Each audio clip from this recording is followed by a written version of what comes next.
se passe dans ta vie et dans ma vie a pour objectif soit de nous rapprocher de Dieu, soit de nous éloigner de Dieu. Il n'y a pas de demi-mesure. C'est pas genre, oh non, si, ça. Et puis, en plus de ça, c'est toi qui décides si tu te rapproches de Dieu avec cette situation ou pas. Marc 1, verset 17 à 18. Jésus leur dit, suivez-moi et je ferai de vous, ou je vous ferai des pécheurs d'hommes. La technologie en cette saison pour te rapprocher de Dieu, pour devenir comme Christ, tu sais c'est quoi? C'est pas venir à l'église. C'est pas venir à l'église. Si tu es venu, ça peut être, c'est un début, mais c'est pas fini. La technologie dont je te parle, c'est le suivre. Luc 6, verset 40 dit, on va revenir à ce passage. Le disciple n'est pas plus que son maître, mais tout disciple accompli sera comme son maître. Donc en d'autres termes, quiconque suit, on va parler un peu de ça, je dévance un peu, mais quiconque suit va devenir. Pourquoi? Parce que tu deviens ce que tu suis. Je répète, tu ne deviens pas ce que tu pries. Amen. Toi et moi, on ne devient pas ce qu'on prie. On devient ce qu'on suit. Mais la vérité, c'est que on suit tous. Jésus dit dans Matthieu 12, verset 30, celui qui n'est pas avec moi et contre moi, c'est 100%, 100%. On n'est pas parfait, on reconnaît. Mais on dit à Dieu, ah, moi je ne veux pas être dans l'autre camp. Donc c'est automatique. Soit je suis Jésus, soit je suis quelqu'un d'autre. Maintenant la question que tu dois te poser, c'est pas est-ce que je suis, qui je suis en train de suivre. Jésus marchait le long du lac de Galilée lorsqu'il vit deux pêcheurs, Simon et son frère André, qui pêchaient, c'est un détail important, qui pêchaient en jetant un filet dans le lac. Jésus leur dit, venez avec moi, je ferai de vous des pêcheurs d'hommes. Aussitôt ils laissaient leur filet et ils le suivirent. Jésus s'avança un peu plus loin et il vit Jacques et Jean, encore des frères, les fils de Zébédée. Détail important, ils étaient dans leur barque et réparaient leur filet. Aussitôt Jésus les appela, ils laissaient leur père Zébédée dans la barque avec les ouvriers et allèrent avec Jésus. Tu vois les mots suivre qui sont utilisés ici, suivez-moi, suis-moi, etc., etc. Le mot grec c'est akolouteo. Regarde ton voisin, dit voisin, je parle un peu grec. Akolouteo, ça signifie tout simplement celui qui précède, virgule, se joindre à sa suite, accompagner. C'est pour ça que je dis, celui que tu suis, en fait tu es en train de devenir comme lui. Pourquoi? Parce que tu es en train de l'accompagner vers une destination. Est-ce que c'est ta destination? Maintenant, à quoi tu reconnais ton maître? À quoi tu reconnais ton maître? À quoi tu reconnais qui tu suis, de qui tu es disciple? Tu veux que je te dise? Basé sur les différents éléments que je viens de te donner. Tu reconnais celui que tu suis, parce qu'on est tous conscients qu'on suit tout le monde.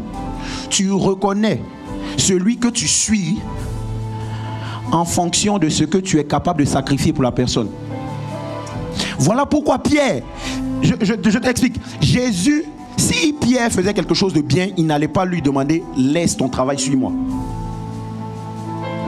C'est parce qu'il était plus attaché. Pareil pour les fils de Zébédée. En d'autres termes, tu reconnais qui tu suis en fonction de ce que tu es capable de sacrifier pour la personne.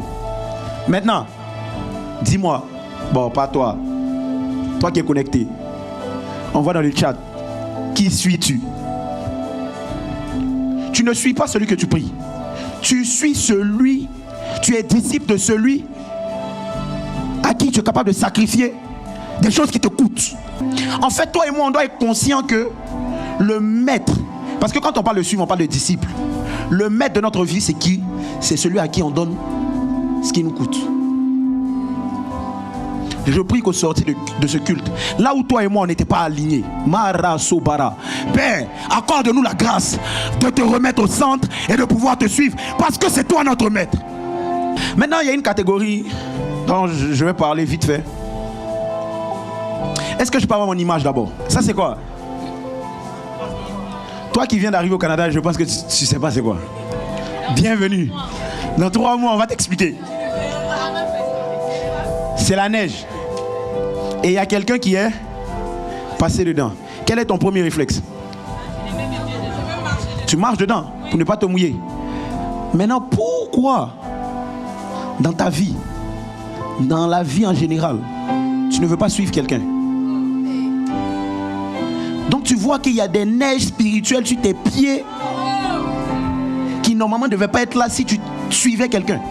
Si tu veux avoir de la glace et que tu as de l'eau, ma bouteille d'eau, cette eau ici, si je veux qu'elle devienne de la glace, je la mets au congélateur.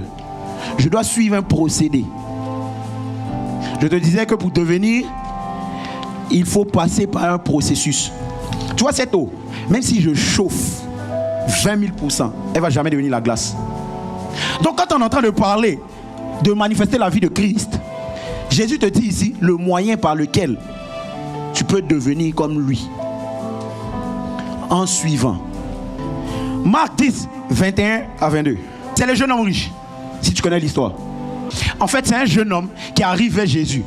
Et puis, Jésus lui dit, non, il vient, il voit Jésus, il dit, qu'est-ce qu'on fait? Il faut faire pour avoir le royaume. Il dit, obéis à tes parents. Il dit, yes, ça, je fais ça depuis petit. Tu ne voleras pas. Il dit, oh, ça, c'est petit. Ça, c'est petit. Maintenant, Jésus lui dit, va vendre tous tes biens. Va vendre tous tes biens. C'est là, ok. J'ai observé toutes ces choses dès ma jeunesse. Donc, tu vois que on peut être jeune et puis suivre certaines voies. Amen. La suite. Jésus, l'ayant regardé, l'aimait et lui dit, il te manque une chose. Va, vends tout ce que tu as, donne-le aux pauvres et tu auras un trésor dans le ciel. Puis viens et suis-moi. Avance. Mais affligé par cette parole, ce jeune homme s'en alla tout triste car il avait beaucoup de biens. Jésus lui a dit, il a dit j'ai tout fait. Jésus lui a dit il manque quelque chose. En fait, pour suivre, il faut être tout entier. Maintenant tu vois, ce jeune homme là, lui, il ne voulait pas suivre Jésus. Il voulait que Jésus le suive. Parce qu'il voulait fonctionner avec Jésus. Il voulait hériter de la vie éternelle selon ses propres voies. C'est comme ça qu'il y a beaucoup de personnes qui arrivent avec Jésus, mais qui viennent avec leur petit copain dedans. Jésus ne sera pas ton berger. Toi, tu veux être le berger de Jésus. Parce que... Je ne suis pas en train de dire... Je ne suis pas en train de parler de quelqu'un qui est en train de se battre pour fuir. Ça arrive. D'ailleurs, viens nous voir, on va t'aider. Si donc vous êtes ressuscité avec Christ, cherchez les choses d'en haut. Cherchez quoi? Les choses d'en haut. Qu'est-ce que tu cherches? Où Christ est assis à la droite de Dieu. En fait, en date d'aujourd'hui, Christ est où? Donc en date d'aujourd'hui, quand toi et moi, on veut venir servir Dieu, on veut être des disciples de Jésus avec nos packages, on est en train de dire à Jésus, descends, suis-moi. Donc que Jésus laisse son trône à la droite du Père pour qu'il vienne nous suivre, parce que nous on décide de devenir berger de Jésus. Est-ce que tu penses que c'est possible? C'est pas moi qui dis, c'est la Bible ou c'est pas la Bible? C'est la Bible ou c'est pas la Bible? Je prends les pieds après. Il y a des fardeaux, il y a des charges que toi et moi nous sommes en train de porter. Ce n'est pas Dieu qui veut ça. C'est juste parce qu'on ne veut pas abandonner. C'est juste parce qu'on ne veut pas laisser. C'est juste parce qu'on ne veut pas se départir de ces choses. Mais à la fin de ce culte, toi et moi, nous sommes en train de prendre conscience que c'est tellement important. Et nous allons arriver dans le nom de Jésus. Oh, il y a une catégorie de disciples qui est en train de naître. Yeah. Le fardeau de Dieu, c'est quoi? Normalement, quelqu'un qui est converti, il a fermé ses frères. Tu es converti ou tu n'es pas converti? Quelle est l'âme qui est sortie de toi? Je répète, j'ai prié pour toi. Ah, c'est là il dit, Satan vous a réclamé pour vous cribler comme du froment. Mais j'ai prié, afin que quoi? Ta foi ne défaille point. Et puis il dit, quand tu seras converti, affermis tes frères. Donc un des signes que toi et moi nous sommes convertis, c'est l'affermissement des frères. Est-ce qu'il y a quelqu'un qui a envie de suivre Jésus désormais?